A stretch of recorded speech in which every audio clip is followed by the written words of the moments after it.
ایک صاحب احمد آباد گجرات سے عرض کرتے ہیں، السلام علیکم ورحمۃ اللہ تعالی وبرکاتہ۔ حضرت کی بارگاہ میں میرا سوال یہ ہے کہ میں ہوٹل بکنگ اور ٹور ٹریولز کا کام کرتا ہوں۔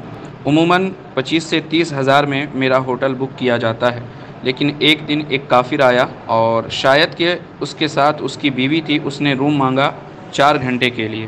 مجھے یہ شک ہوا کہ شاید یہ زنا کے لیے یہاں پہ آیا ہو۔ میں نے تو اسے روم دے دیا۔ دینے کے بعد اب جو کچھ پیسہ وہ دیا ہے وہ پیسہ میں بچا کر رکھا ہوا ہوں، تو کیا اس پیسے کا استعمال کرنا میرے لیے جائز ہے یا نہیں؟ رہنمائی فرما دیں۔ وعلیکم السلام ورحمۃ اللہ وبرکاتہ۔ ہوٹل اس لیے ہوتا ہے کہ لوگ اسے بک کریں اور وہاں قیام کریں۔ جو لوگ باہر کے رہنے والے ہیں وہ آتے ہیں اور دن بھر شہروں میں کام کرتے ہیں، رات میں قیام کرتے ہیں۔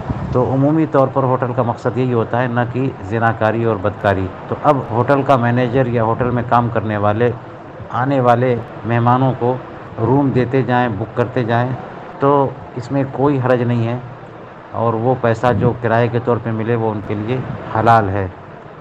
اگرچہ آنے والے کسی اور مقصد کے لیے اس روم کو استعمال کریں اور بدکاری کریں، کیونکہ یہ ان کا اپنا عمل ہے۔